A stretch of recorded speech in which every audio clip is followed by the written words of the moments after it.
J'aimerais simplement qu'on demande au Saint-Esprit de pouvoir nous vider ce soir à travers ce message de tout ce qui nous empêche d'être remplis de lui. Tu vas demander au Saint-Esprit de te vider de ce qui t'empêche d'être rempli de lui. Les enseignements ne viennent pas toujours pour nous remplir.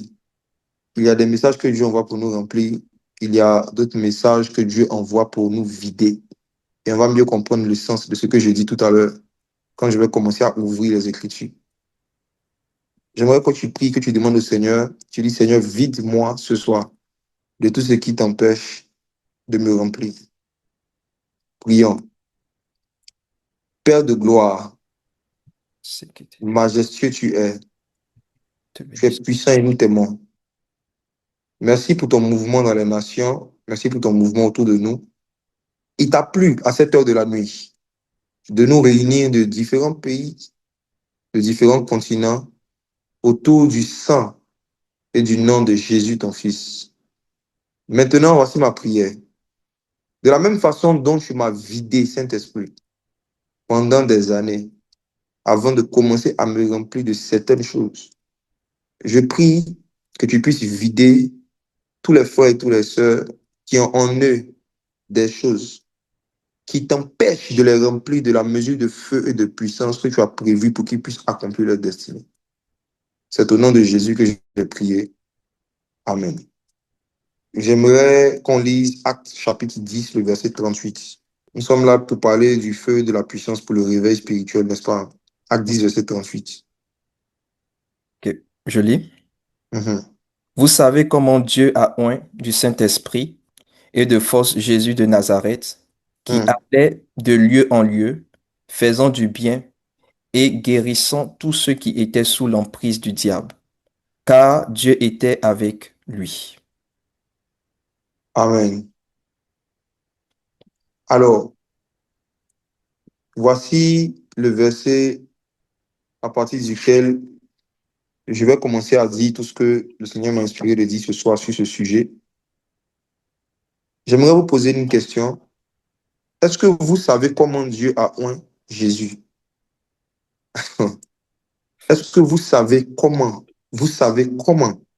Dieu a oint, comment Dieu a oint du Saint-Esprit et de force ou encore du Saint-Esprit et de puissance Jésus de Nazareth? Savez-vous que Jésus de Nazareth a été oint 2 fois et il a vécu 2 expériences différentes avec l'onction? Il a été oint du Saint-Esprit et il a été oint de force. Il a été oint du Saint-Esprit et il a été oint de puissance. C'est ce qui est écrit ici. Vous savez comment Dieu a oint du Saint-Esprit et de puissance Jésus de Nazareth. Permettez-moi de mettre directement le pied dans le plat. La majorité d'entre vous qui ne manifestez pas la puissance que vous souhaitez manifester, c'est parce que vous ne connaissez que le Saint-Esprit et vous n'avez été oint que du Saint-Esprit. Beaucoup d'entre vous, vous n'avez jamais été oint de force. C'est possible de se convertir à Jésus, d'être baptisé du Saint-Esprit et de n'être oint que du Saint-Esprit. Et beaucoup de personnes pensent que l'onction du Saint-Esprit est suffisante pour apporter le réveil. Or, ce n'est pas avec l'onction du Saint-Esprit qu'on apporte le réveil aux autres. Vous savez comment Dieu a oint du Saint-Esprit, ensuite de force ou encore de puissance Jésus de Nazareth. Lorsqu'on se convertit à Jésus et qu'on est baptisé du Saint-Esprit, Dieu nous oint du Saint-Esprit pour que nous soyons nous-mêmes capables d'obéir au commandement de Dieu et que nous soyons nous-mêmes capables d'expérimenter le réveil personnel. Quand tu es oint du Saint-Esprit, c'est le Saint-Esprit qui t'enseigne toutes choses. C'est le Saint-Esprit qui te conduit dans toute la vérité. C'est le Saint-Esprit qui te convainc de péché, de justice et de jugement. Donc, être oint du Saint-Esprit ne profite qu'à toi seul. C'est l'onction que Dieu te donne pour que tu sois capable de te comporter comme un disciple de Jésus, comme un fils de Dieu, oint du Saint-Esprit. Mais après avoir été oint du Saint-Esprit, il y a une autre expérience à laquelle vous devez aspirer. Et je suis là ce soir pour pouvoir attiser dans vos cœurs le désir de ne pas seulement être oint du Saint-Esprit, mais être oint de force ou encore de puissance. L'onction de force est celle qu'on utilise pour apporter le réveil aux autres. L'onction du Saint-Esprit est celle qu'on utilise pour amener le réveil dans notre propre vie. Est-ce que vous savez comment? Regardez le speech de Pierre. Il dit à un groupe de personnes qui est devant lui, vous savez comment Dieu a oint du Saint-Esprit, un, ensuite de puissance, de force, Jésus de Nazareth. C'est après avoir été oint du Saint-Esprit et ensuite de force qu'il a commencé à aller de lieu en lieu pour faire du bien et pour guérir ceux qui étaient sous l'empire du diable. Beaucoup parmi vous qui avaient commencé à évangéliser et qui n'avaient pas pu emmener des gens à la conversion, qui n'avaient pas pu manifester le surnaturel, c'est parce que vous avez commencé à aller de lieu en lieu uniquement quand vous avez été oint du Saint-Esprit. C'est ça votre problème. Après avoir été oint du Saint-Esprit, vous avez commencé à aller de lieu en lieu. Vous n'avez pas attendu d'être oint de force. Mais ce soir, la parole va venir rectifier cela. Amen.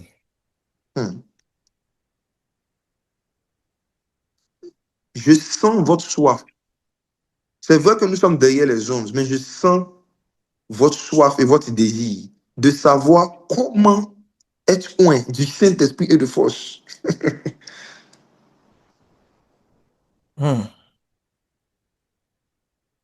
Vu que vous aspirez à recevoir un feu qui ne va pas seulement brûler votre corps à vous seul et qui ne va pas seulement brûler dans vos chambres, mais un feu que vous pourrez exporter dans des lycées, dans des universités, dans des villes, dans des églises et dans des pays. Permettez-moi de vous dire ceci. Dans le domaine du feu du réveil, le début de la plénitude, ce n'est pas l'onction. Le début de la plénitude, c'est le vide. Genèse chapitre 1, verset 2. Pour ceux qui veulent noter, écrivez ceci. Le début de la plénitude, c'est le vide. Genèse 1, verset 2. Verset 2. La terre était informe et vide. Il y avait des ténèbres à la surface de l'abîme, et l'Esprit de Dieu se mouvait au-dessus des eaux. Frères et sœurs, le mot vide apparaît dans la Bible avant le mot Esprit de Dieu. Le mot vide apparaît dans la Bible avant le mot puissance. Le mot vide apparaît dans la Bible avant le mot feu.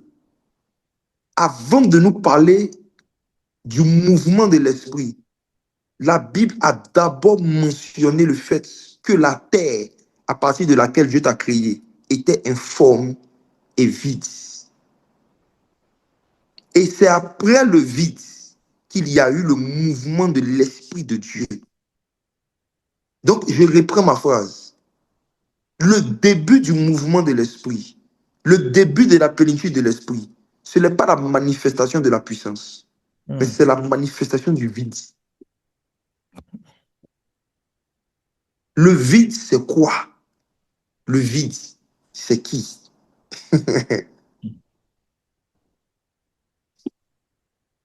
Si vous regardez dans l'hébreu, le mot qui a été traduit par vide, c'est bohu. Le mot qui a été traduit par informe, c'est tohu. Et en tant que francophone, vous avez déjà entendu au moins une fois l'expression du tohu bohu. L'expression tohu bohu n'a pas une origine française, mais elle a une origine hébraïque. Et la première fois que cette expression a été utilisée dans l'histoire de la littérature de l'humanité, C'était dans Genèse, chapitre 1, verset 2. Ce qui est écrit littéralement dans l'hébreu, c'est qu'au commencement, la terre était tohu bohu.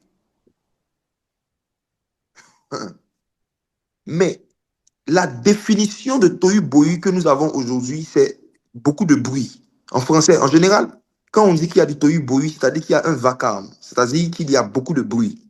Mais dans l'hébreu ancien, l'expression tohu bohu, bien au contraire, est utilisée pas pour désigner un grand bruit, mais pour désigner un grand silence, un grand vide. Au commencement, la terre était vide et silencieuse.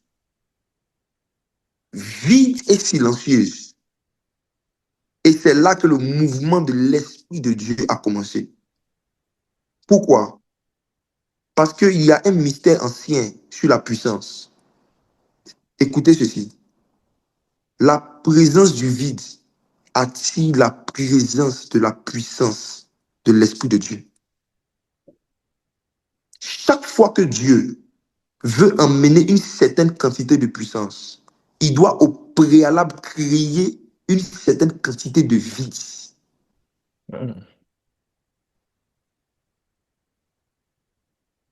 Là où il y a un petit vide, il y aura un petit feu.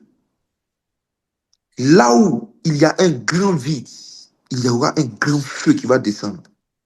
Amen. Beaucoup parmi vous, vous allez comprendre pourquoi, dans certaines saisons de votre intimité avec Dieu, vous vous sentez vide. Aujourd'hui, je vais vous apprendre à interpréter le vide. Beaucoup parmi vous, vous pensez que ce senti vide est toujours la preuve de l'absence du Saint-Esprit. Vous pensez que lorsqu'on sent un vide, ça veut forcément dire qu'on s'est éloigné de Dieu. Or, il y a des dimensions de la présence de Dieu. Plus tu t'en rapproches, plus tu te sens vide. Lisons ensemble Juge chapitre 7, à partir du verset 15. Juge 7, verset 15. Hmm. Lorsque Gédéon eut entendu le récit du songe et son explication, il se prosterna, revint au camp d'Israël et dit, levez-vous, car l'Éternel a livré entre vos mains le camp des Madians. Allons doucement. Gédéon était au devant d'un réveil spirituel. Gédéon était un jeune, un homme que Dieu avait suscité pour pouvoir apporter une délivrance dans son peuple qui était en captivité de beaucoup de choses. Et quelqu'un avait fait un songe. Il était à côté, il a écouté le songe. Et après avoir écouté le songe, Gédéon a dit aux gens, le songe signifie que Dieu nous a donné la victoire sur nos ennemis. Maintenant, poussé par l'esprit de prophétie, Gédéon va commencer à donner des directives pour expliquer aux générations à venir comment le réveil se déploie. Regardez le verset 16. Il divisa en 3 corps les 300 hommes et il leur remit à tous, des trompettes et des cruches vides, avec des flambeaux dans les cruches. C'est bon. Frères et sœurs, voici les éléments, voici les armes que dans le monde spirituel, Dieu donne à ses enfants qu'il veut utiliser pour apporter un réveil. Des trompettes, des cruches vides, avec des flambeaux dans les cruches vides. Attardons-nous sur ce verset et dégustons la parole de Dieu. Est-ce que Hmm. je peux continuer? Oui. Wow. Les 3 corps représentent les 3 parties de l'homme, les 3 corps de chaque homme. L'esprit, l'âme et le corps. Hmm. Chaque partie de nous est censée recevoir une trompette, une cruche vide et des flambeaux dans les cruches. Un flambeau, c'est un bois sur lequel on a mis le feu. Mais pour que le feu ait le droit légal de rentrer dans la cruche, il faut que la cruche soit vide. Hmm. Donc, regardez ce que Gédéon a demandé de faire. Gédéon dit, avant de donner le feu aux gens, il faut d'abord leur donner un vide. Il dit, regarde, Je vous remets d'abord des trompettes, l'image des cantiques de louange et d'adoration, l'image de la vie de louange, la vie d'adoration. Mais après avoir fini de jouer les trompettes, il faut que les trois corps reçoivent des cruches vides. Ça veut dire que volontairement, Gédéon a mis un vide dans la main de chaque soldat qui était devant lui. Et ceux qui ont accepté le vide, c'est eux qui ont reçu les flambeaux. Ceux qui ont accepté qu'on leur donne des cruches vides sont ceux qui ont reçu les flambeaux dans les cruches. Et vous allez voir que le but des cruches vides, c'était de cacher le feu, de cacher les flambeaux. Et quand ils sont rentrés dans le camp de leurs ennemis, ils ont cassé les cruches vides et les flambeaux ont commencé à être utilisés pour pouvoir combattre l'ennemi. Tout ce que nous venons de voir, tous ces symboles, comment les ramener de façon très simple à la vie chrétienne pratique. Lorsque tu commences à désirer être un instrument que Dieu va utiliser pour amener le feu de l'évangile, pour apporter le feu du réveil quelque part, l'une des expériences que tu vas vivre, c'est que pendant un moment, Dieu va commencer à mettre des vides et à vider certains domaines de ta vie. La quantité de feu que Dieu veut déposer en toi, c'est ce qui va déterminer la quantité de vide que tu vas expérimenter dans différents domaines. Certains parmi vous, Dieu va vous vider de vos amis. D'autres, c'est votre compte bancaire que Dieu va vider. D'autres, Dieu va vider vos placards de vos habits. D'autres, Dieu va vider. Il y a certains, Dieu va vider leur magasin de chaussures. En fait, Dieu va te pousser à pouvoir vider quelque chose que tu avais en grande quantité avant de commencer à aspirer au feu du réveil. Hmm. Hmm.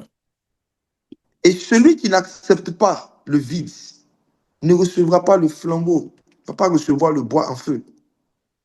2 Rois chapitre 4, lisons le verset 1. 2 Rois 4, verset 1. Hmm. Une femme d'entre les femmes des fils des prophètes cria à Élisée en disant, ton serviteur, mon mari est mort, et tu sais que ton serviteur craignait l'Éternel. Or, le créancier est venu pour prendre mes 2 enfants et en fait ses esclaves. Vite. Élisée lui dit, que puis-je faire pour toi? Dis-moi, qu'as-tu à la maison? Elle répondit, ta servante n'a rien du tout à la maison qu'un vase d'huile. Verset 3. Et il dit, va demander au dehors des vases chez tous tes voisins, des Quel vases, vase? des vases vides. Oh. Et n'en demande pas un petit nombre. Non. Lévi, Hmm. tu sais pourquoi est-ce que l'esprit de mort est venu réclamer les enfants de cette femme et elle-même, et elle a failli tout perdre? Non. C'est parce qu'elle avait un vase plein. Hmm. Cette femme avait deux problèmes. Un, elle avait perdu son mari, c'était son premier problème. Et son deuxième problème, elle avait gagné de l'huile. Quand Élisée lui a demandé, qu'est-ce que tu as chez toi? Elle a dit, j'ai un vase à la maison, un vase d'huile. Et le prophète Élisée lui dit, le type de prospérité, le type de manifestation surnaturelle dont tu as besoin pour pouvoir sortir du problème dans lequel tu es, nécessite que tu ailles chercher des vases vides. Hmm. Va demander dehors des vases chez tous tes voisins, des vases vides. Pourquoi? Parce que c'est le vide qui attire les grands mouvements de l'Esprit de Dieu. Man. La présence du vide va attirer la présence de l'huile. Lis la suite des versets. Verset 4.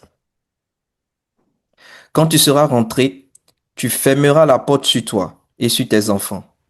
Tu verseras dans tous ces vases et tu mettras de côté ceux qui seront pleins. Hmm. Verset 5. Alors elle le quitta. La femme ferma la porte sur elle et sur ses enfants. Elle lui présentait les vases et elle versait. Verset 6. Lorsque les vases furent remplis, lorsque les vases furent pleins, elle dit à son fils, présente-moi encore un vase. Mais il lui répondit, il n'y a plus de vase. Et l'huile s'arrêta.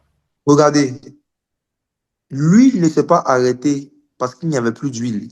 L'huile s'est arrêtée parce qu'il n'y avait plus de vase vide. Hmm, L'onction s'arrête là où le vide s'arrête. Les manifestations spectaculaires et surnaturelles du Saint-Esprit s'arrêtent quand Dieu ne trouve plus des vases vides. hmm, Ce soir, je sens qu'il y a plusieurs personnes qui se sentent vides depuis plusieurs jours, d'autres depuis plusieurs semaines, d'autres depuis plusieurs mois. J'ai une bonne nouvelle à vous annoncer. hmm.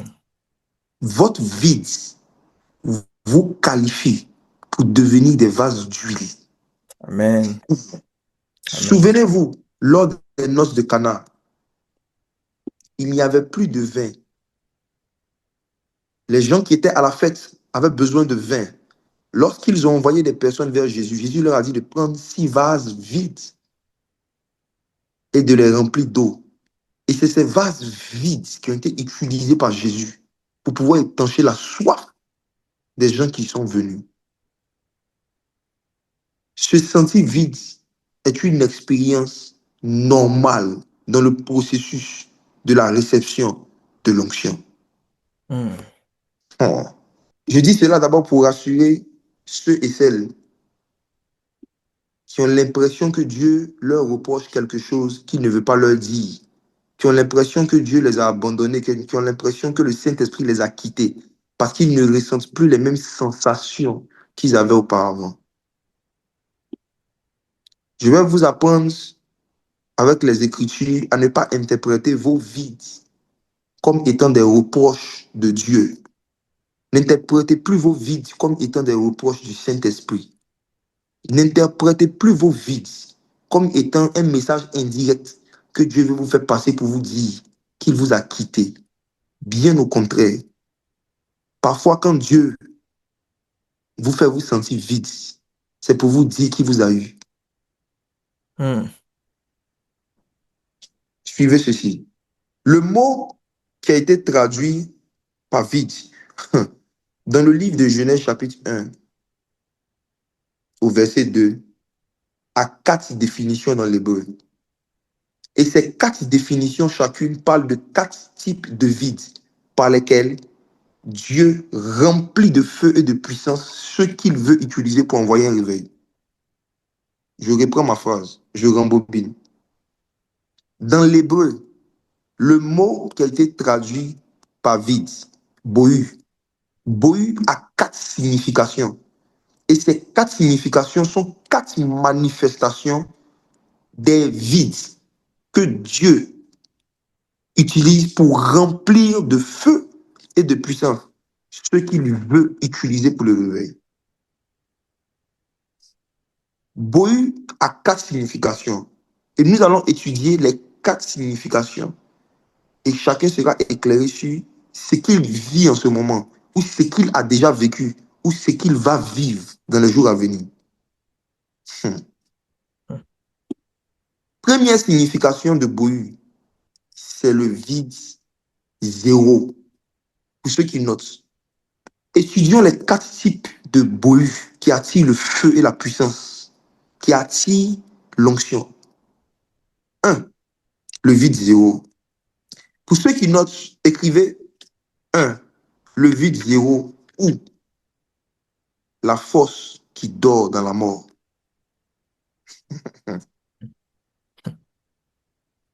Écrivez le vide zéro ou la force qui dort dans la mort. Merci beaucoup, merci beaucoup pour ceux qui affichent. Qu'est-ce que c'est? Permettez-moi, s'il vous plaît, quelques minutes d'expliquer un principe de la physique pour vous faire comprendre ce qui vous arrive dans le prophétique. Est-ce que je peux commencer? oui. Si vous m'entendez bien, est-ce que vous pouvez me répondre en commentaire? Est-ce que je peux continuer? Ok. Le vide zéro, qu'est-ce que c'est? Le vide zéro est un principe dans le domaine de la physique, c'est un concept dans le domaine de la physique qui désigne l'énergie minimale qui est présente dans un vide. Logiquement, le vide, c'est l'absence de matière. Logiquement, le vide, c'est l'absence de corps, l'absence de mouvement. C'est ça le vide. Mais les scientifiques, en étudiant certains vides qu'il y avait dans la création, ont découvert ceci. Ils ont découvert que même dans le vide le plus profond, il y a toujours un minimum d'énergie, un minimum de force qui se cache et qui existe.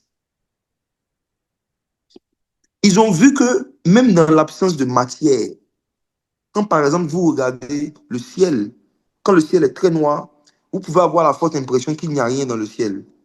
Mais si vous prenez une fusée que vous montez un peu, vous allez voir que dans ce vide apparent qui s'affiche dans le ciel, il y a toujours quelque chose qui bouge, mais qu'on ne perçoit pas quand on est loin. C'est ce qu'ils ont appelé le vide zéro. En Hmm. fait, le vide zéro est un principe de la physique qui dit que rien n'existe pas. Rien n'existe pas. Il y a toujours un minimum d'énergie ou un minimum de force latente dans chaque vide qu'il y a dans la création. Je vais prendre une image encore pour simplifier la compréhension de ce principe de la physique. Et je vais montrer maintenant le lien entre ça et l'onction du Saint-Esprit qui est en toi. Tu vas comprendre que tu ne peux jamais être vide, c'est pas possible. Ces mêmes scientifiques ont dit que le vide zéro est comme un lac parfaitement calme. Lorsque vous regardez un lac de loin, c'est une eau calme qui ne bouge pas, qui ne fait pas de vagues et qui a l'air d'être immobile, statique. Mais quand tu te rapproches de très près de l'eau, tu vas forcément voir que l'eau bouge, mais elle bouge légèrement. Le mouvement de l'eau est tellement faible qu'on peut avoir l'impression qu'il n'y a pas de mouvement. Or, il y a un mouvement. Il y a toujours des petites ondulations de l'eau, invisibles lorsqu'on est loin. Mais il y a toujours un poisson quelque part qui va faire un mouvement qui va remuer l'eau. Il y a toujours un vent qui va souffler et qui va pousser l'eau à remuer. Donc, le vide zéro, c'est pour dire en fait que zéro n'existe pas là où il y a de l'eau. Maintenant, revenons à toi.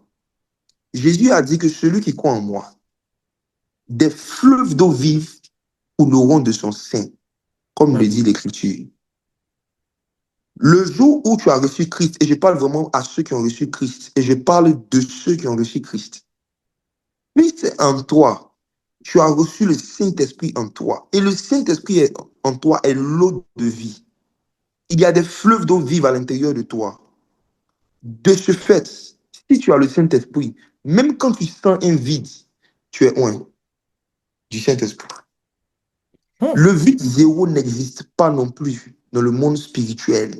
Le vide zéro n'existe pas dans le royaume des cieux. Le vide zéro n'existe pas dans ton cœur. Il y a toujours à l'intérieur de toi, peu importe même la façon dont tu rétrogrades, il y aura toujours à l'intérieur de toi une force, une énergie qu'on appelle Holy Ghost. Tu peux Hmm. ne pas le sentir, mais ce n'est pas parce que tu ne sens pas quelque chose que la chose n'est pas là. Ce n'est pas parce que tu ne sens pas la présence des moustiques qu'il n'y a pas de moustiques dans ton quartier. Ce n'est pas parce que tu ne sens pas la présence d'un cafard qu'il n'y a pas de cafard dans ta maison. Ce n'est pas parce que tu ne sens pas la présence des fourmis qu'il n'y a pas de fourmis dans ta maison. Hmm. Beaucoup parmi vous, pendant que vous m'écoutez, vous ne sentez pas la présence du sucre dans votre corps. Qui sent la présence du sucre dans son corps? Personne. Mais certains, Certains même, vous ne sentez pas la présence de la graisse dans votre corps. Mais quand on vous regarde, on voit la graisse. Tes sensations ne sont pas les critères d'évaluation de ce qui est présent et de ce qui est absent. hum, Tes sensations ne doivent pas être le critère d'évaluation de ce qui est présent dans ta vie et de ce qui est absent. L'onction que tu as reçue, qui est à l'intérieur de toi, fait qu'il ne peut jamais avoir en toi un vide zéro. Il y a toujours un minimum de force, un minimum de puissance qui dort quelque part. Et parfois, il suffit juste que tu entendes un cantique, un chant hum. que ton esprit aime. Il suffit juste que tu entendes une prédication qui te rappelle ton premier amour. Il suffit juste que tu regardes une scène qui te rappelle ta communion avec Dieu. Et soudain, il y a quelque chose qui commence à bouger à l'intérieur de toi. Il y a un désir de prier qui commence à monter à l'intérieur de toi. Il y a un désir de te consacrer à nouveau, de te sanctifier à nouveau qui renaît à l'intérieur de toi. Pourquoi? Parce que Dieu, dans sa sagesse, a toujours veillé à ce que peu importe le niveau même de péché que commettra quelqu'un qui a reçu le Saint-Esprit, l'onction ne le quitte pas en totalité. On perd l'onction lorsqu'on pêche volontairement, mais on ne la perd jamais en totalité. Et une fois qu'on est prêt à se repentir, Dieu est prêt à restaurer immédiatement. Yes. Juge chapitre 16. Et je vois des restaurations ce soir. Des personnes qui avaient l'impression qu'ils étaient vides. Pourquoi? Parce ils ne sont pas au niveau de plénitude moyen auquel ils sont habitués. La sensation de vide est créée par l'insuffisance de puissance, pas par l'absence de puissance. Permettez-moi d'appuyer ce point. La sensation de vide est créée par l'insuffisance de puissance et non par l'absence de puissance. Si tu as le Saint-Esprit, retiens ça toute ta vie. La puissance ne sera jamais absente de ton esprit. Il y aura toujours une mesure de puissance à l'intérieur de toi. Mais tu te sens vide lorsque cette mesure est inférieure à la quantité à laquelle tu étais habitué dans les débuts de ta conversion. Il y Hum, a un minimum de puissance avec lequel tu es censé fonctionner. Et lorsque ce minimum n'est pas là, tu as l'impression que tu es vide. Mais c'est une impression. Dieu t'appelle ce soir, pas à te lamenter, mais à expérimenter une mesure de puissance supérieure. Juge, chapitre 16. Regardons une histoire à partir du verset 21 qui va nous confirmer que dans le domaine de l'onction, le vide zéro n'existe pas. Les Philistins le saisit et lui crevaient les yeux. Il le vit, il le fit, pardon, descendre à Gaza et le liait avec des chaînes d'airain. Il tournait la meule dans la prison. Verset Hmm. 20. Oui, Cependant, les cheveux de sa tête recommençaient à croître depuis, Amen. depuis qu'il avait été rasé. Voici ce qui s'est passé. Un homme nommé Samson naît du Saint-Esprit et Dieu donne un homme nommé Samson. Il naît et Dieu donne une recommandation à ses parents par rapport à l'onction qui est sur sa vie. On connaît l'histoire, n'est-ce pas? On ne devait pas couper ses cheveux, on est d'accord. Samson a vécu avec ses cheveux toute sa vie et il avait réussi toute sa vie à respecter cette injonction de Dieu jusqu'à ce qu'il rencontre une femme claire. Et cette femme claire l'a séduit et elle a coupé ses cheveux. Alors, lorsque Samson a perdu ses cheveux, ce qui s'est passé, c'est que il a perdu ce même jour non seulement l'onction, mais il a perdu surtout le Saint-Esprit. Samson était un du Saint-Esprit et de puissance. Mais la Bible dit que parce qu'il a donné le secret de la puissance qu'il manifestait à une femme, cette femme l'a trahi, cette femme a coupé ses cheveux et les Philistins se disent, vu que ses cheveux sont coupés, le monsieur, il est cuit. Et effectivement, parce que ses cheveux étaient coupés, Samson, malheureusement, n'a pas pu conserver l'onction. Dieu s'était retiré de lui. L'onction s'était retirée de lui. Mais parce que les Philistins ne connaissaient pas le mystère du vide zéro, ils se sont dit, Hum, ils se sont dit, fois qu'on a coupé ses cheveux, il ne pourra plus jamais être oint. Ils se sont dit que si nous coupons les cheveux, nous créons le vide dans le domaine de l'onction. Une fois qu'on a coupé ses cheveux, on le vide totalement. Mais la Bible dit, ils ne se sont pas arrêtés à couper ses cheveux. Qu'est-ce qu'ils ont fait? Ils ont aussi crevé ses yeux. Parce qu'ils savaient que tant qu'il avait des yeux, il pouvait encore voir un chemin pour aller prendre des produits de cheveux pour faire pousser ses cheveux. Ils se sont dit, on a coupé ses cheveux, on a crevé ses yeux, le mec, il est fait, c'est fini. Mais la Bible dit un verset, et j'aime ce verset. Cependant, les cheveux de sa tête recommencèrent à pousser. En d'autres termes, malgré qu'ils avaient coupé ses cheveux, il y avait à l'intérieur de Samson une mesure de puissance capable de restaurer ce que l'ennemi avait enlevé. Hmm. Mais ses ennemis étaient tellement occupés à célébrer sa défaite et sa chute qu'ils n'avaient pas constaté que ses cheveux avaient recommencé à pousser. On l'a coiffé une fois. Ils avaient oublié de le coiffer une deuxième fois. Le vide zéro n'existant pas, Samson avait perdu les cheveux. Mais en fait, il n'avait pas perdu la source de l'onction. C'était en lui, dans son sein, dans son sein, dans son sein. Ses cheveux étaient le fruit de l'onction. Mais ce qui était à l'intérieur de lui était la source de l'onction. Et ça, aucun Philistin ne pouvait avoir accès à cela. Et on sait ce qui s'est passé dans la suite. Il a fait plus de dégâts lorsqu'on a vidé ses cheveux que quand il avait des cheveux. Parce que plus tu te vides, plus Dieu va t'utiliser. Bon. De la même manière que les cheveux de Samson recommencèrent à pousser, je sens dans mon esprit qu'il y a plusieurs personnes connectées ce soir. Le Saint-Esprit a permis que vous soyez là parce qu'il veut que certaines choses que vous aviez perdues recommencent à pousser. Il y a des dons spirituels qui vont recommencer à pousser. Il y a certaines capacités de jeûner qui vont recommencer à pousser.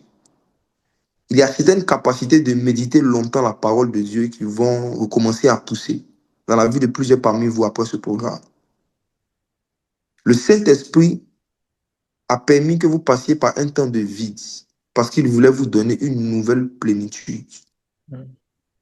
Chaque nouveau vide est le signe que Dieu est sur le point d'envoyer une nouvelle plénitude.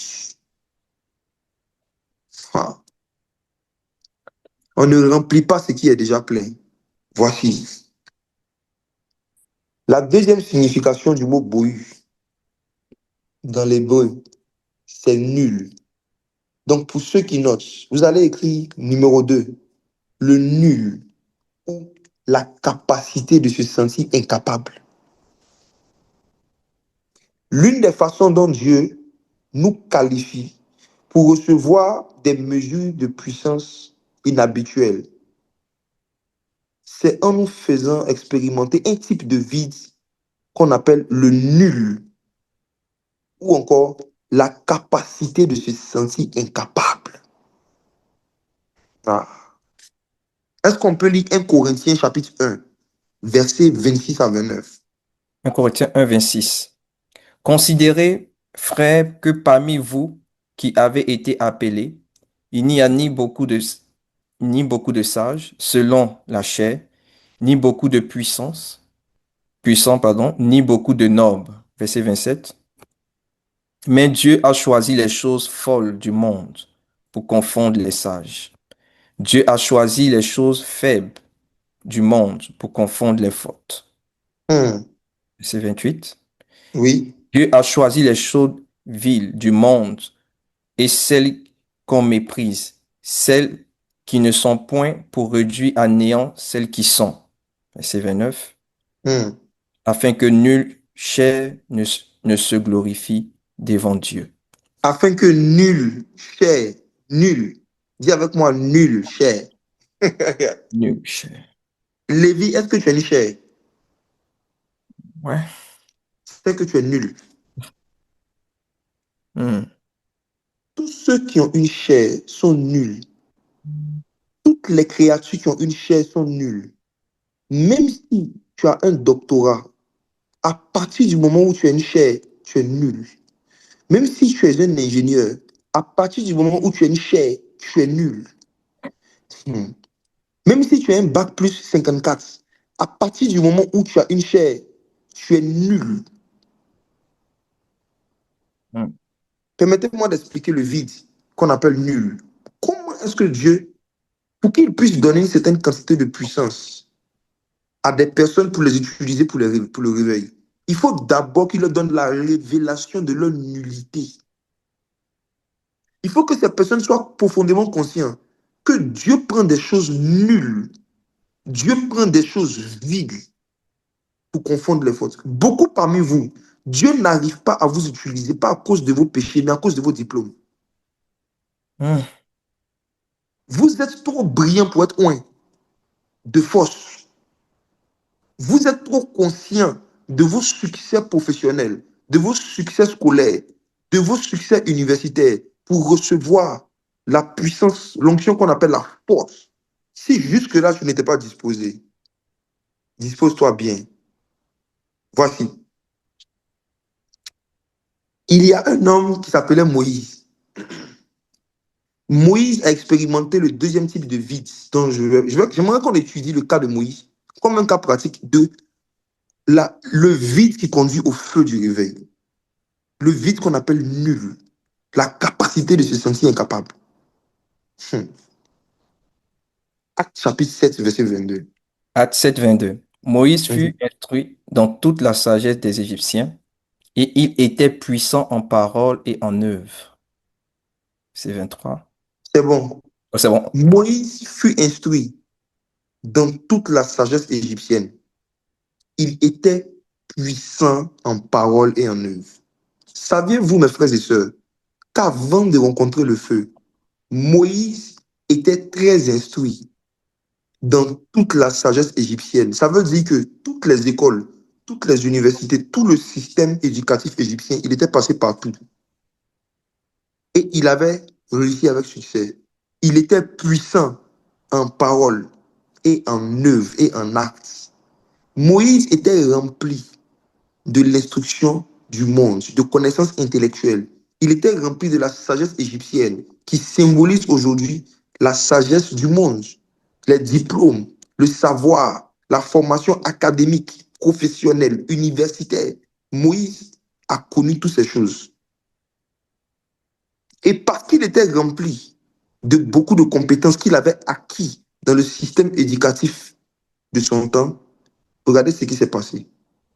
Moïse se sentait fort et capable de délivrer les Hébreux des Égyptiens sans le feu du Saint-Esprit. Moïse savait qu'il était appelé, il connaissait son appel, il savait qu'il était appelé à libérer ses frères, les Hébreux, de la captivité des Égyptiens. Il savait qu'il était appelé à apporter un réveil. Mais la première fois qu'il a essayé d'apporter le réveil, il a échoué. Pourquoi? Parce qu'il a voulu utiliser la puissance en parole et en œuvre qu'il avait acquis à l'école. Exode chapitre 2, verset 11 à 12. Disons cela. Tout ce qu'on arrive à faire sans le Saint-Esprit ne vient pas du Saint-Esprit. Hmm. Ok. Tout Exode ce 2, qu'on 11. arrive à faire sans le Saint-Esprit ne peut pas glorifier Jésus. Allons-y. En ce temps-là, Moïse, devenu grand, se rendit vers ses frères et fut témoin de leurs pénibles travaux. Il vit un Égyptien qui frappait un Hébreu, dont ses frères. Hmm. C'est 12. Il regarda de côté et d'autre, et voyant qu'il n'y avait personne, il tua l'Égyptien et le cacha dans le sable. Amen. Relis le premier verset, s'il te plaît, le verset 11. En ce temps-là, Moïse, devenu grand. C'est bon. Vous savez,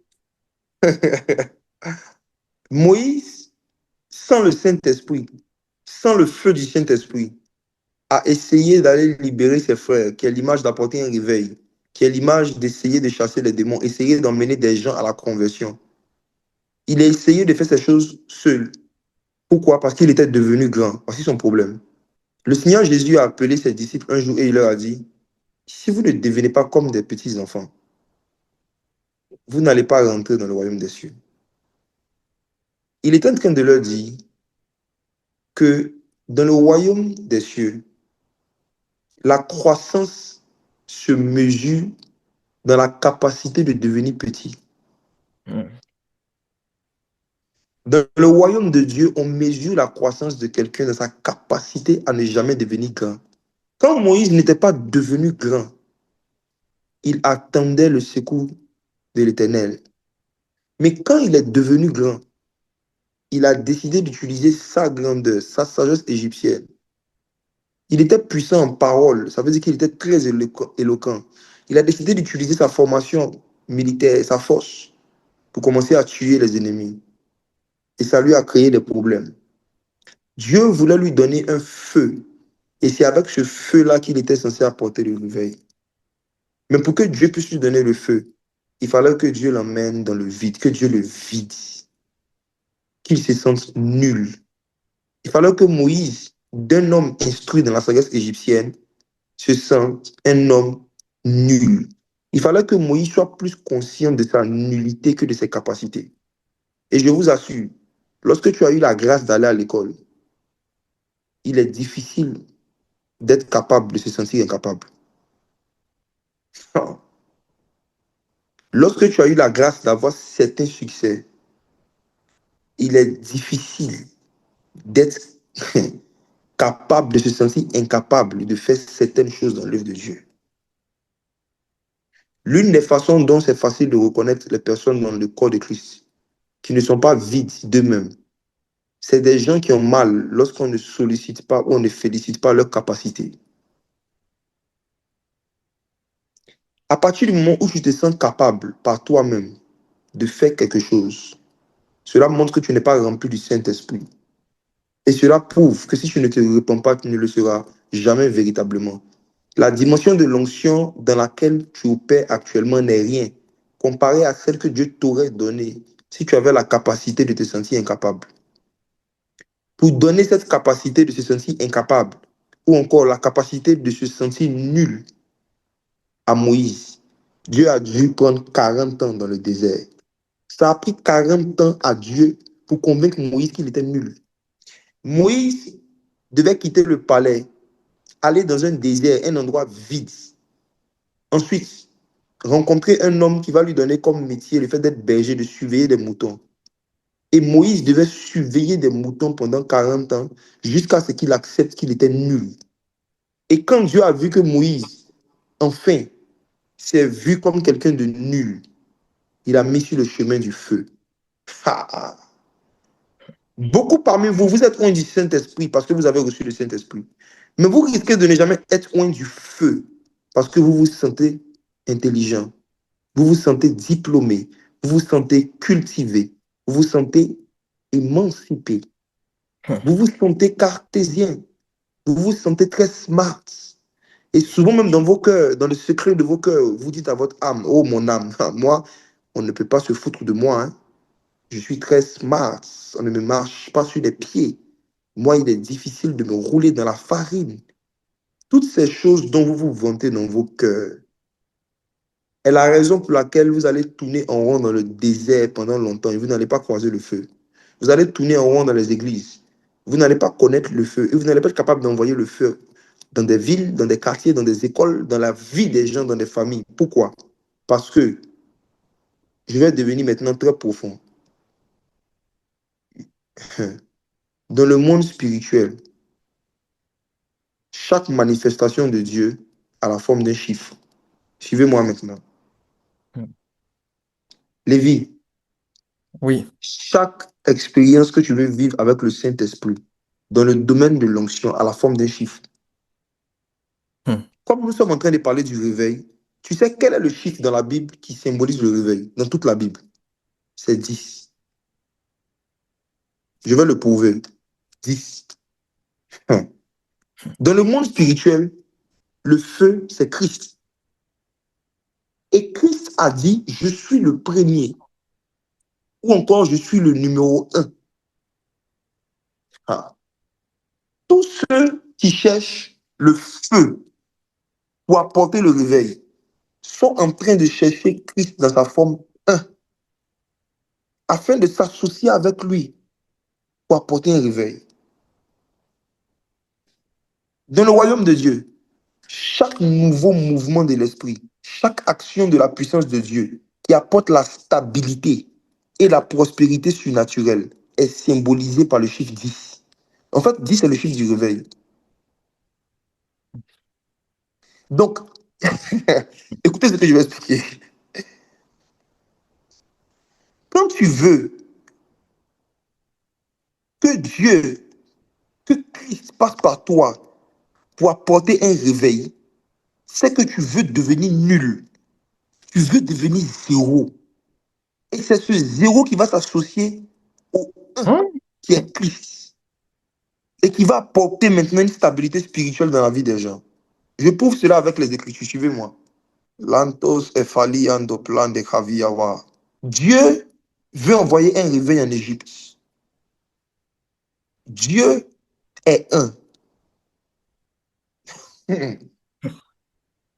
Moïse est nul. Il est devenu zéro. Il n'était plus rien. Moïse voit un feu qui brûle et Moïse se rapproche du feu. Moïse commence à parler avec le feu. Moïse s'associe au feu et Moïse commence à marcher avec le feu. Ce feu va en Égypte et ce feu qui est avec Moïse décide d'exercer un jugement sur les démons, les divinités d'Égypte. La puissance du Saint-Esprit commence à se manifester au travers de Moïse et Moïse frappe l'Égypte de 10 plaies. Le 10. Pourquoi toutes les manifestations du Saint-Esprit qui sont venues frapper les Égyptiens se sont arrêtées à 10? Parce que c'était le mouvement du 0 et du 1. Du 1 et du 0. Les 10 plaies d'Égypte par Moïse, le nul qui s'est associé au premier. Ensuite, Dieu fait sortir les enfants d'Israël d'Égypte. Et la nuit, qu'est-ce qui conduit les enfants d'Israël dans la nuit, mon frère? Le feu. La Bible dit qu'il y avait un feu qui les conduisait la nuit dans le désert. Une colonne de feu. Parce que ce feu-là avait trouvé un homme nul, un homme zéro. Le feu était présent. Et quand Dieu maintenant voulait donner de la stabilité spirituelle à tous les enfants d'Israël, il demande à Moïse, l'homme nul, l'homme zéro. Moïse était tellement nul que quand Dieu l'a appelé, il dit, Seigneur, je bègue, je ne sais pas parler, envoie quelqu'un d'autre. Quelqu'un qui était puissant en parole dit à Dieu maintenant qu'il bègue. Après 40 ans, Moïse était devenu nul dans le domaine de la parole. Il était éloquent en Égypte. Mais quand il a connu un vide dans sa vie pendant un moment, il a commencé à douter de toutes ses capacités. Et là, maintenant, il était utilisable par Dieu. Dieu l'envoie dans le désert. Dieu l'appelle sur une montagne. Moïse monte sur la montagne. Et qu'est-ce qui se passe? Ah. Quand il arrive sur la montagne, Dieu lui dit, j'ai beaucoup de lois, j'ai beaucoup de commandements. Mais parce que je veux te donner des commandements qui vont apporter un réveil spirituel et une stabilité spirituelle, non seulement aux enfants d'Israël, mais à tous les hommes de toutes les générations, j'en donne 10. Hmm. Parce que 10 est le chiffre du réveil et de la stabilité et de la prospérité spirituelle. Lis avec moi Daniel chapitre 1, à partir du verset 12, s'il te plaît. Daniel 1, verset 12. Éprouve tes serviteurs pendant 10 jours et qu'on ne donne et qu'on nous donne des légumes à manger et de l'eau à boire. Lisons la suite. Verset 13. Tu regarderas ensuite notre visage et celui des jeunes gens qui mangent les mets du roi, et tu agiras avec tes serviteurs d'après ce que tu auras vu. Hmm. Allons-y. Il leur accorda ce qu'ils demandaient et les éprouvait pendant 10 jours. Mon frère, est-ce que vous vous rappelez de cette histoire? Il y a quatre jeunes esclaves, quatre jeunes nuls, quatre jeunes qui n'étaient rien, qui étaient zéro, qui ont refusé de pouvoir manger les viandes sacrifiées aux idoles.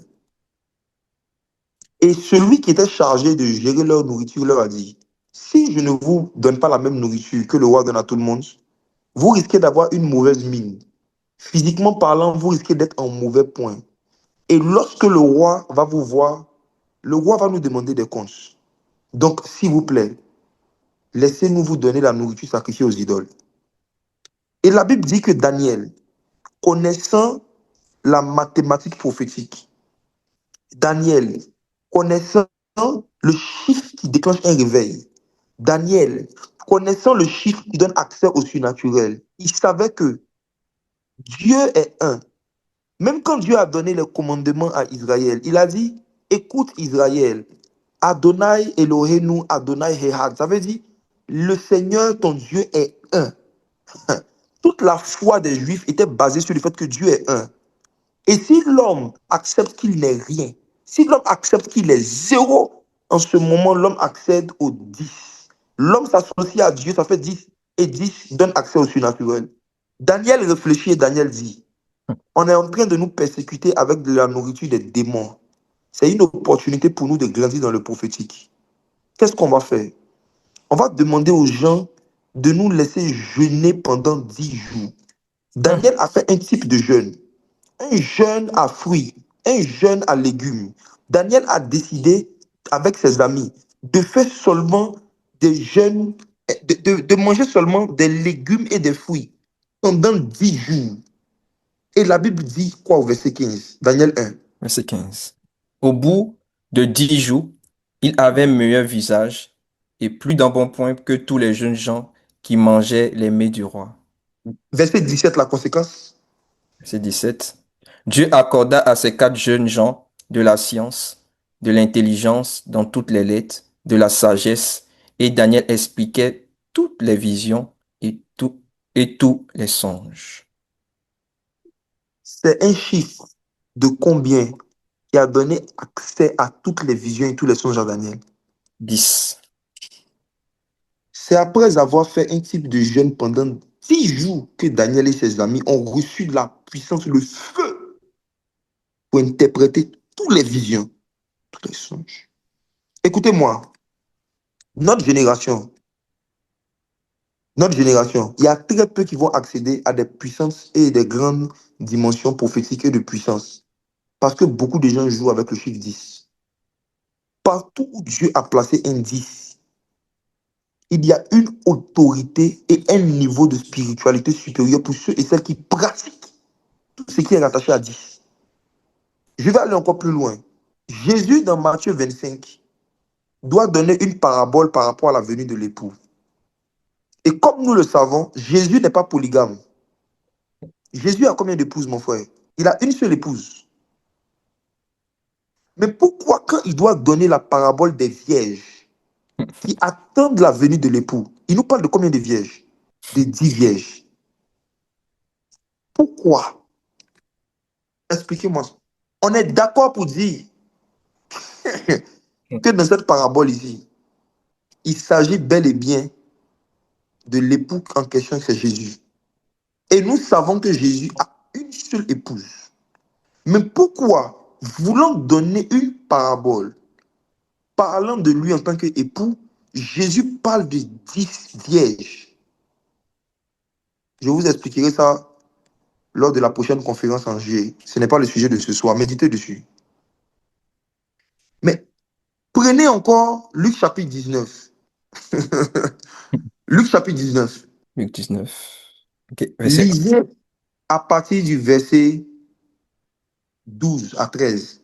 Il dit donc, un homme de haute naissance s'en alla dans un pays lointain pour se faire, pour se faire investir de l'autorité royale et revenir ensuite. Verset 13. Il appela 10 de ses serviteurs et et leur donna 10 000 et leur dit, faites-les valoir jusqu'à ce que je revienne. Il appela combien de ses serviteurs 10. et il leur donna combien de mille? 10. Écoutez ceci. Est-ce que vous savez pourquoi c'est facile pour nous, les êtres humains, parmi les autres créatures, de nous arrêter, de marcher pendant un certain nombre de temps? C'est parce qu'on a 10 orteils. Partout où il y a 10, il y a la stabilité. Partout où il y a 10. 10, 10 c'est le fondement de ce qui est stable et de ce qui dure dans le temps. Maintenant, cette parabole qui est ici, pourquoi on précise que cet homme a appelé 10 de ses serviteurs? Parce que son royaume était stable. Et maintenant, par rapport au réveil, permettez-moi de prouver un peu encore que quand Dieu veut envoyer un réveil, il faut un et il faut zéro. Il faut un zéro, il faut un nul. Et c'est le 10 qui va apporter le réveil. Regardez ceci. Jésus doit commencer son ministère. Suivez cette révélation. Il prend combien d'apôtres? Il prend combien d'apôtres pour commencer? 12. Ok. Lorsque Jésus meurt, à sa résurrection, il reste combien d'apôtres? 11. Ceux qui suivent. Merci. Merci de me répondre en commentaire. Il reste 11. Parce qu'il y a un qui s'est suicidé. J'ai nommé Pasteur Judas. Ok. Quand le Saint-Esprit descend avec puissance, que le Saint-Esprit oint les apôtres, n'est-ce pas que depuis Actes chapitre 2, 3, 4 et 5, il y a un réveil, il y a des miracles qui se font? Gloire à Dieu. Mais avez-vous réalisé que dans le livre des Actes, arrivé un moment, Hérode a capturé un apôtre qu'il a mis en prison. Il a été décapité. Il en restait 10. Lorsque Pierre a été aussi pris, que Pierre a été mis en prison, la Bible dit que Dieu a envoyé un ange pour faire sortir Pierre de prison et Dieu n'a pas permis que Pierre meure dans les débuts du réveil. Pourquoi? Parce que s'il n'y avait pas au minimum 10 parmi les premiers prédicateurs qui ont marché avec Jésus, l'Église n'allait pas pouvoir être stable. Donc Jésus ne pouvait pas permettre que le nombre de dirigeants de l'Église primitive soit en dessous de 10. Et vous allez voir que c'est à partir de l'apôtre Pierre que ce genre de manifestations surnaturelles où des anges descendaient physiquement dans des prisons ont commencé. Donc le réveil s'est intensifié quand il n'est resté que 10 apôtres. Permettez-moi d'aller encore plus loin. Je ne sais pas si ce que j'explique est compréhensif, si je dois m'arrêter là, ou bien je peux ajouter quelque chose pour terminer. Est-ce que c'est compréhensif ce que j'explique? Jusque-là, je suis dans la parole. Mais permettez-moi de rentrer un peu dans le système informatique. Est-ce que vous savez que tout le système informatique est fondé sur un principe qu'on appelle le système binaire? Est-ce que vous connaissez le système binaire? Pour ceux qui ne connaissent pas, le système binaire, c'est un système de numérotation qui est utilisé en informatique et qui ne reconnaît que deux chiffres, 0 et 1. Le système binaire, c'est un système qui dit que tous les ordinateurs ne comprennent que deux états, deux langages, 0 et 1. Et tout ce qui est informatique, ce sont des découvertes, ce ne sont pas des inventions. Ça veut dire que c'est des principes spirituels, des lois qui existaient, que des chercheurs ont découvert et à partir de ça, ils ont fabriqué maintenant des objets. Donc regardez ceci.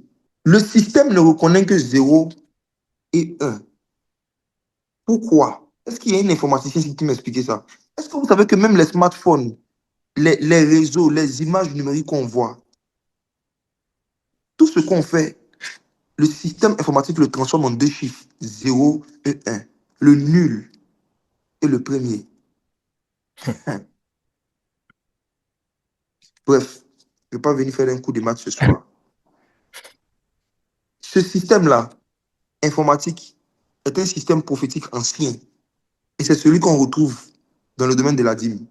Donner le dixième, donner le dixième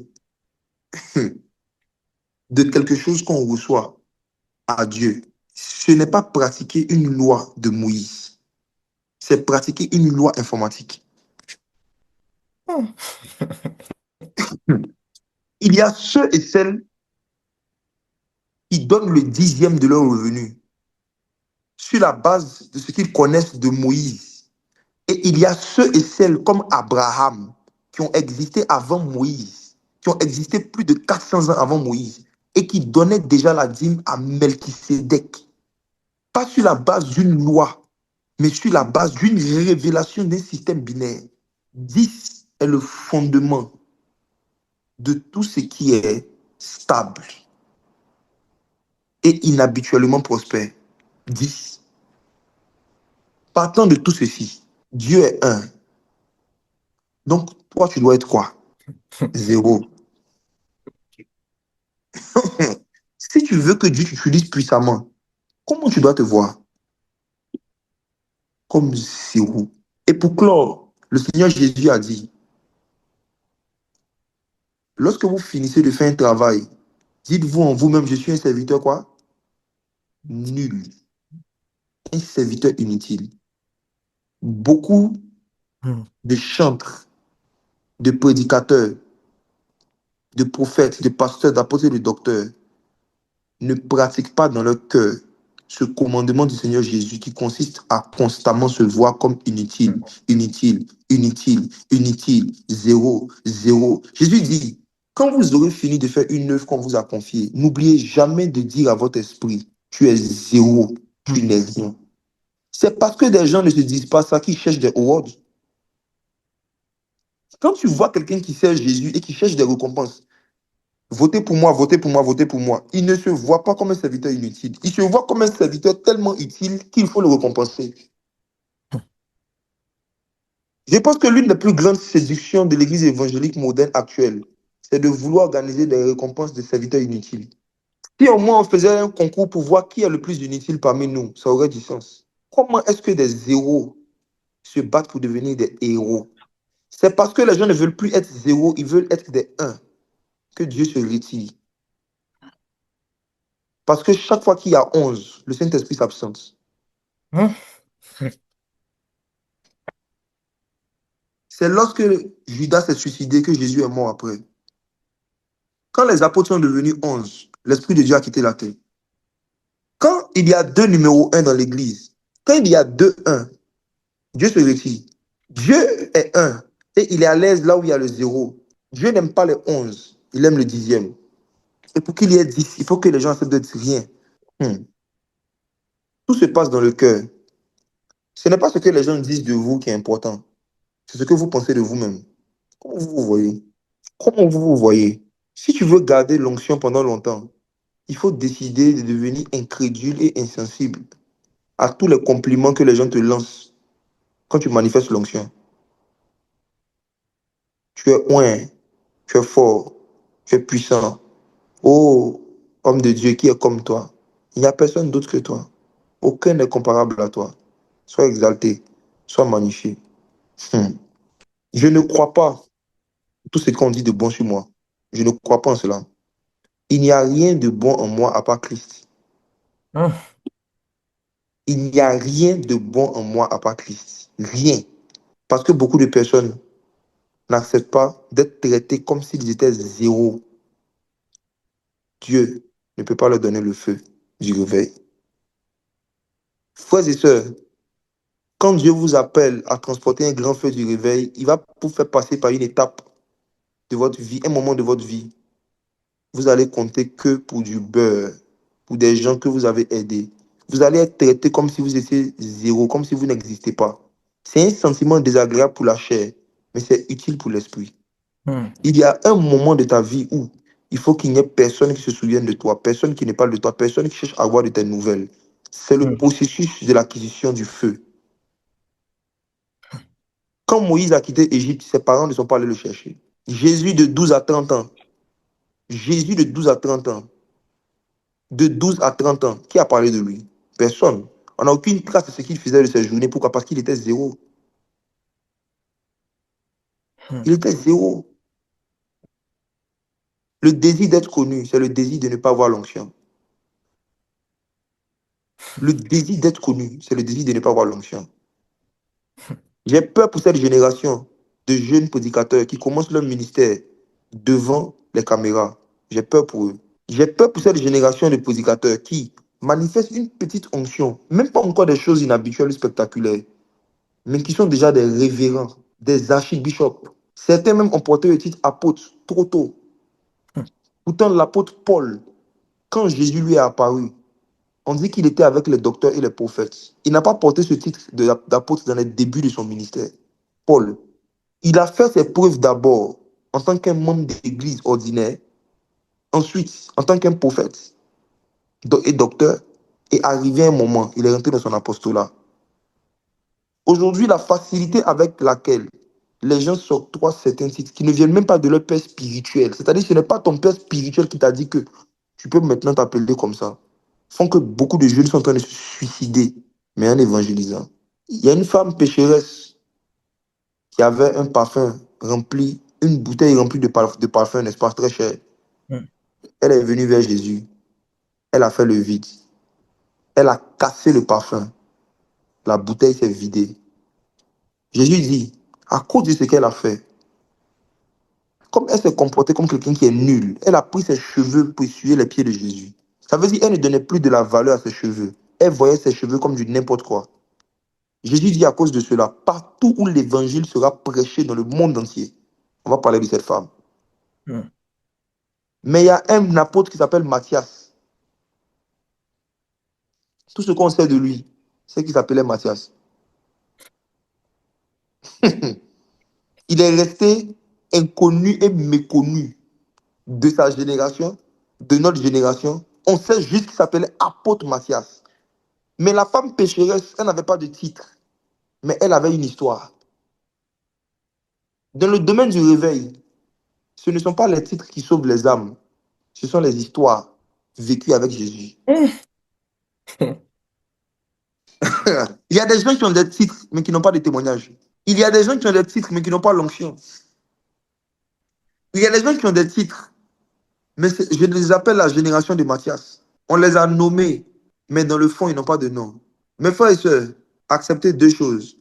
Acceptez de passer par un temps où vous allez compter comme zéro pour les gens. Acceptez de passer par un temps où personne ne se souvient de vous.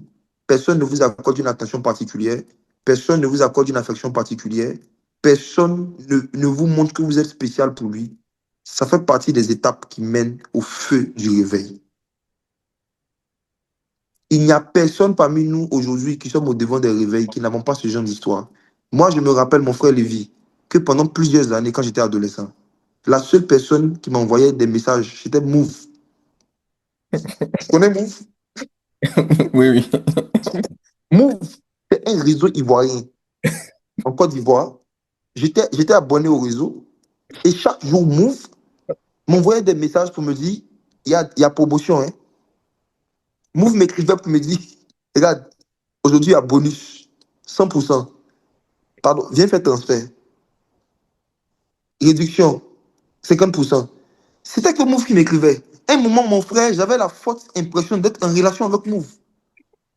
Je me sentais aimé par Move. Je risquais de tomber amoureux de Move. Move m'écrivait chaque jour. Ça n'a pas duré pendant un mois, pendant 3 mois ou pendant 6 mois. Ça a duré pendant des années, au point où ça me faisait bizarre quand quelqu'un m'appelait pour me dire que c'est juste pour me saluer. Je trouvais ça très bizarre. Parce que dans ma tête, j'étais un serviteur inutile. Le niveau d'inutilité que tu auras à tes yeux va déterminer le niveau d'utilité que tu auras dans le corps de Christ. Mm. Le niveau d'inutilité que tu auras à tes yeux, c'est sur ça que Dieu va se baser pour déterminer le niveau d'utilité qu'il va te donner. Parce que Dieu prend les choses viles, Dieu prend les choses folles. Donc quand tu te vois comme quelqu'un de vil, quand tu te vois comme quelqu'un de fou, Dieu peut t'utiliser maintenant pour confondre les sages, afin que nulle chair ne se glorifie. Donc la méthode de Dieu pour être sûr que lorsqu'il va se manifester, une chair ne pourra pas prendre sa gloire, c'est que cette chair soit nulle. Mm. Donc, le temps qu'on m'a donné est arrivé, je m'arrête là. Et je vous dis ceci. Je ne sais pas à quoi vous attendiez ce soir. Je ne sais pas si peut-être vous attendiez à ce que je dise. Levez les mains. Recevez. Take the power. Power, power, touch, Holy Ghost. Désolé de vous décevoir. Je suis venu vous dire que Dieu va faire de vous des vases vides et Dieu va passer par des gens pour faire que vous vous sentez nul. Dieu veut que vous-même vous appreniez à vous voir comme des nuls et vous dire que si jamais il arrive que vous faites quelque chose, s'il arrive que vous fassiez quelque chose qui est bénissant pour les gens, ce n'est pas vous, c'est Christ. Mm. Je vais terminer avec ce verset. Dieu veut que vous raisonnez en vous disant que tout ce qui sort de bon de vous vient de Christ. Tout ce qui sort de mal vient de vous. Tout ce que tu fais de mal vient de toi. Tout ce que tu fais de bon vient de Christ. C'est comme ça que le Seigneur veut qu'on raisonne. Verset 5. Jean chapitre 15, verset 5. Jean 15, verset 5. Je suis le cep, vous êtes les sarments. Celui qui demeure en moi et en qui je demeure porte beaucoup de fruits, car sans moi, vous ne pouvez rien faire. Le Seigneur Jésus dit, sans moi, vous ne pouvez rien faire. Sans moi, vous ne pouvez rien faire. Cette phrase qui a l'air simple est l'une des choses les plus profondes que le Seigneur Jésus n'ait jamais dites. Il est en train de dire que ah,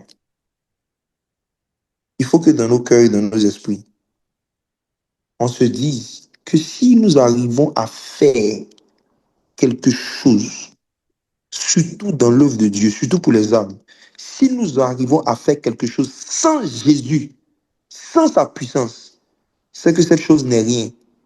Hum. Jésus n'a pas dit sans moi, vous ne pouvez pas faire quelque chose. Il dit sans moi, vous ne pouvez rien faire. En d'autres termes, tout ce que vous arrivez à faire sans moi n'est rien. Moïse, sans l'onction, est allé tuer un Égyptien, mais ce n'était rien.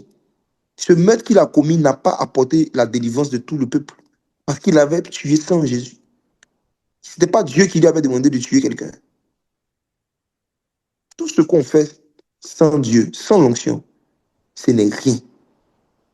Ce n'est rien. Ce n'est rien.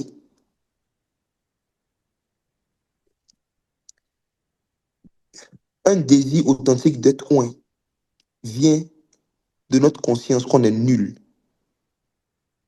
Plus tu es conscient que tu es zéro, plus tu vas sentir que tu as besoin de un.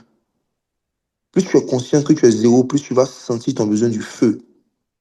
Plus tu es conscient que tu ne peux rien faire, tu vas désirer la puissance. Shendaka. Est-ce qu'il y a quelqu'un qui, pendant qu'il écoutait ces mots, a commencé à comprendre pourquoi il n'arrive pas à faire des choses qu'il souhaite faire? Il a besoin du feu, de Jésus en tant que le feu. Est-ce que quelqu'un a commencé à comprendre pourquoi est-ce qu'il sentait un vide à l'intérieur de lui depuis plusieurs semaines, plusieurs mois? Yes. C'est parce que Dieu veut te remplir d'un nouveau feu. Il voulait d'abord te vider. Il voulait d'abord que tu te sentes comme zéro. Et ensuite, la même expérience que Moïse a vécue, tu es en train de la vivre. Écoute ceci.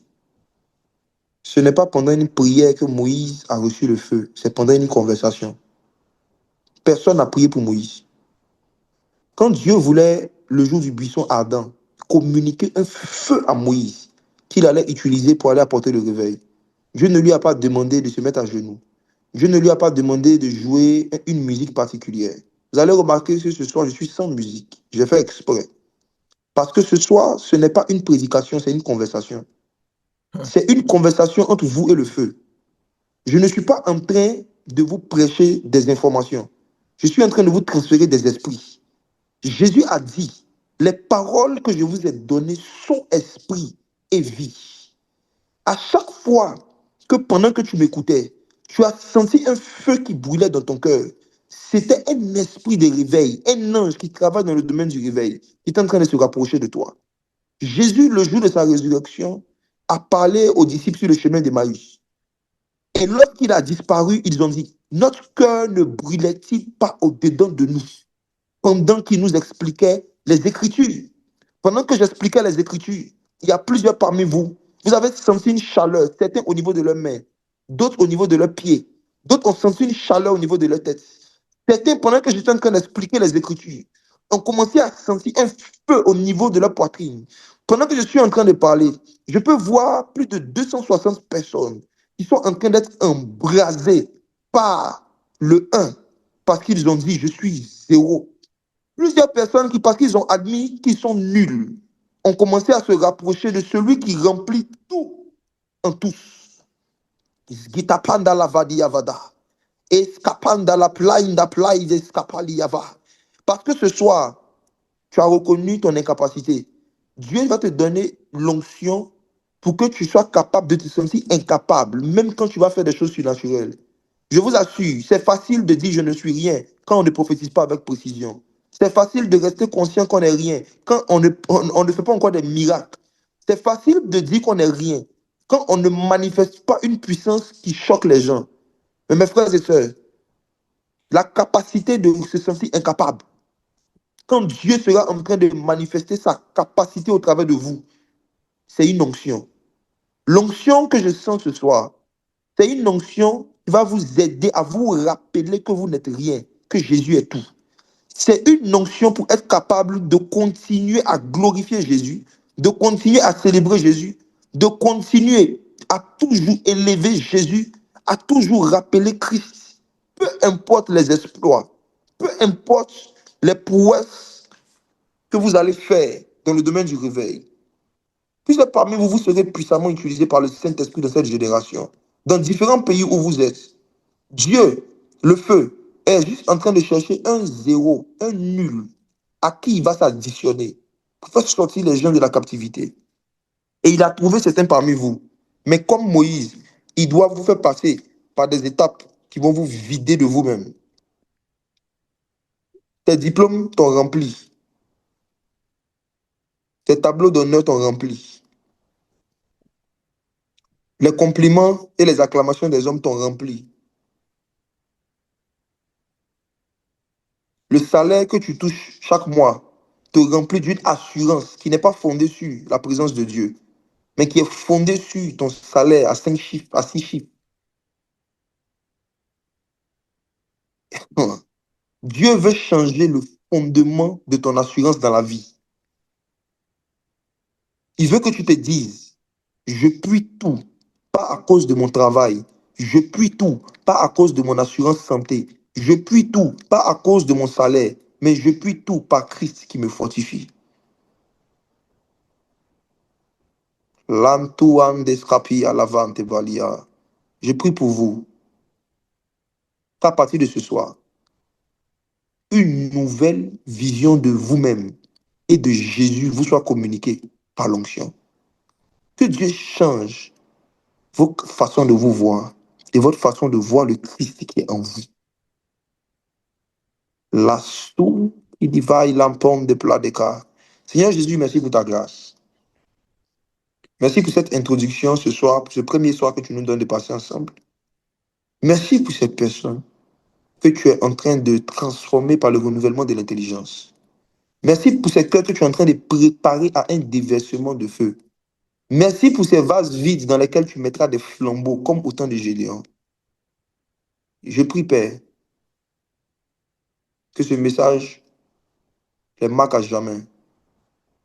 Les paroles que je leur dis sont esprit et vie. Je prie que l'esprit et la vie qui leur ont été communiqués ce soir les suivent et produisent en eux des fruits et des fruits qui demeurent.